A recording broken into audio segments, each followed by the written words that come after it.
अभी तक जो 30-40 सालों में नहीं हुआ वो अब होने वाला है। वास्तविक चुनाव होने जा रहा है पश्चिम बंगाल में।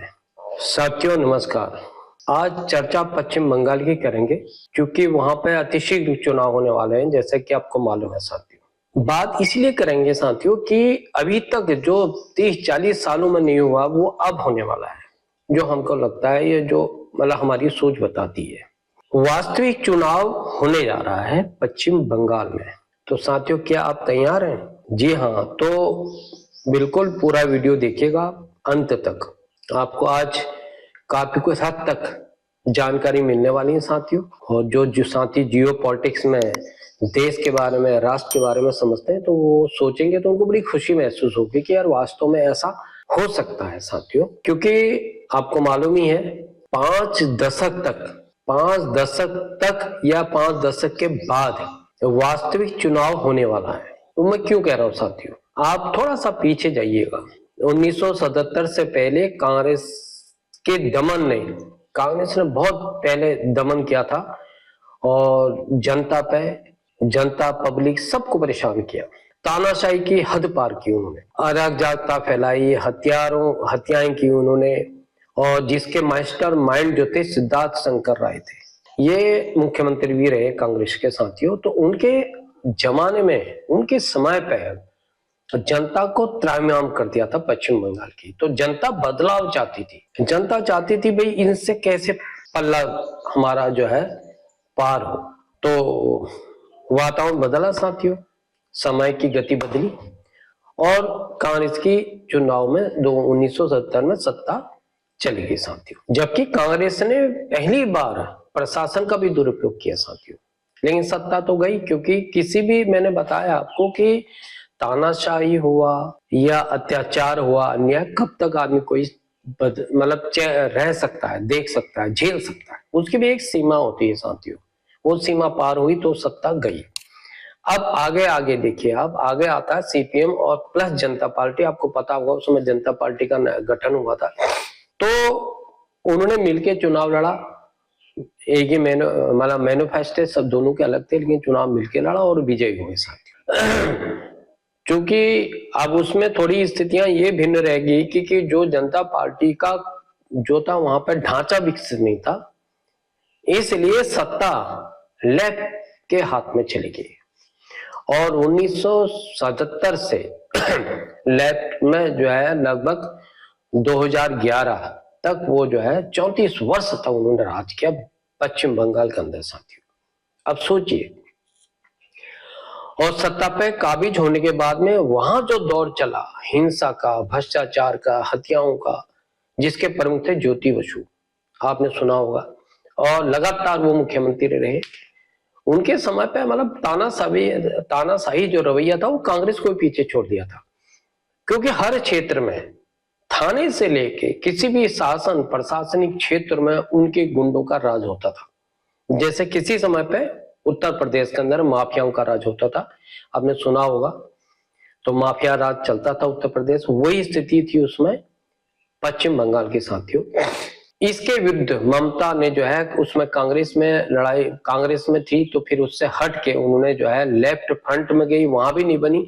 तो उन्होंने 1998 में एक पार्टी का गठन किया साथियों, और जो है आपको पता है तृणमूल कांग्रेस का।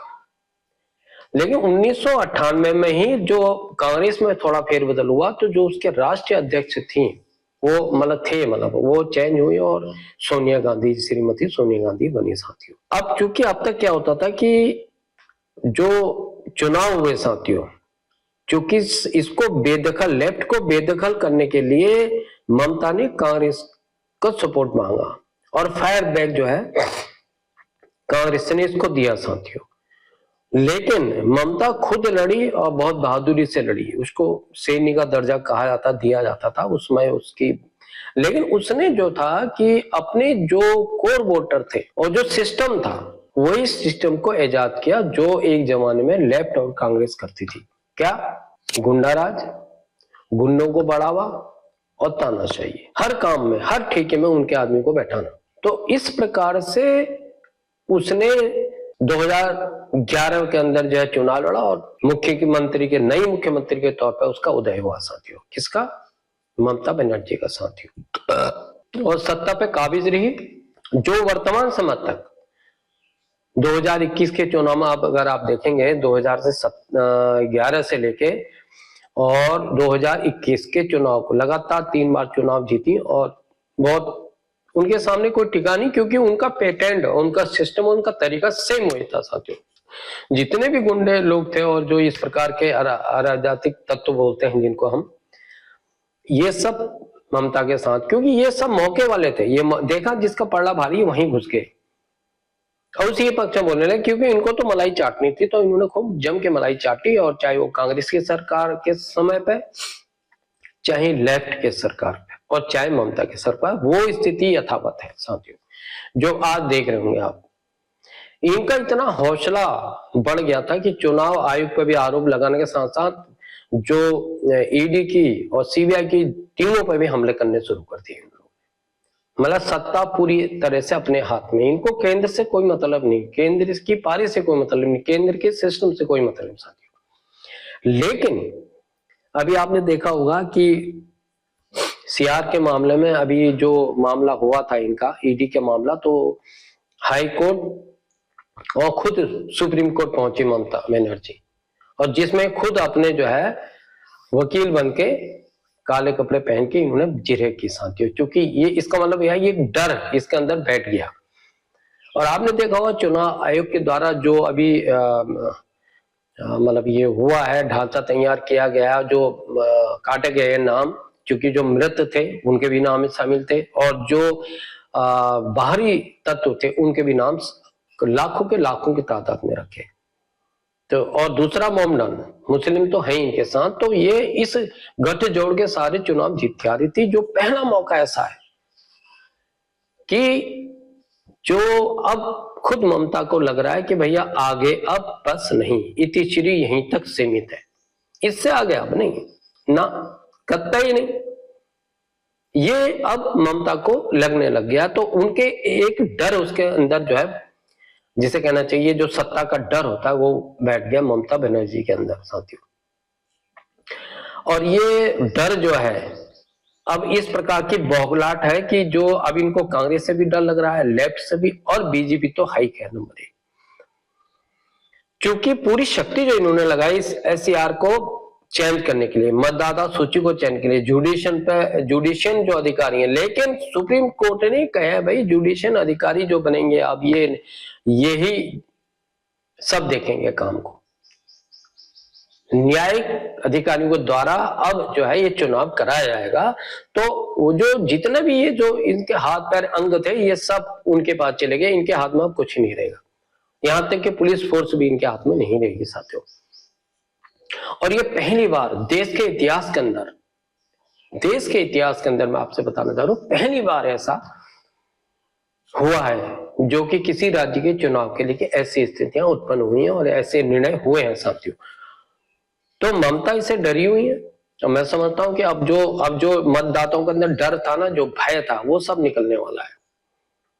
क्योंकि इनका भी वही जो हम फिल्में देखते हैं ना, आप देखते होंगे फिल्मों में साहब कोई इलाके में गुंडा है तो उसकी वो मतदाताओं को निकलने ही नहीं देता था, तो वोट कहां से डालेंगे? उन्हीं के गुंडे वोट डालते थे, उसी को बैलेट पेपर फलाना ढिमकाना जैसे भी करते थे, तो वो निर्विरोध चुनाव जीतता था, उसके पक्ष में विपक्ष में कोई खड़ा ही नहीं होता था। वो सेम स्थिति ममता जी की थी और अब क्लियर स्थिति है, बिल्कुल साफ स्वच्छ स्थिति बनने वाली, जो हमें लगता है साथियों, जो हमने विश्लेषण किया, जो मैं आपको बताना चाह रहा हूं साथियों। तो अब जो फिल्मी स्टाइल है वो खत्म हो गई है, अब वो फिल्मी स्टाइल चलने वाली नहीं है साथियों। आने वाला समय जो है वहां के अधिकारी भी निडर तरीके से कार्य करेंगे और जो वोट देने वाले हैं वो भी निडर तरीके से मैदान में आएंगे और अपने मतों का अधिकार करेंगे साथियों। तो वास्तविक चुनाव आज होने वाला है, अब होने वाला है पश्चिम बंगाल के अंदर, इसलिए देश की जनता और पश्चिम बंगाल की जनता को एडवांस बधाई साथियों कि अब आप निस्फिकर होके, निडर होके चुनाव कर सकते हैं। इसी के साथ मैं आज का वीडियो यहीं पे समाप्त करता हूं। अगर मेरा वीडियो आपको पसंद आया तो इसको लाइक भी करिएगा, शेयर भी कीजिएगा साथियों, और कल कुछ नए विषय के साथ हम आपके सामने उपस्थित होंगे। इसी के साथ जय हिंद, जय भारत, वंदे मातरम, भारत माता की साथियों जय।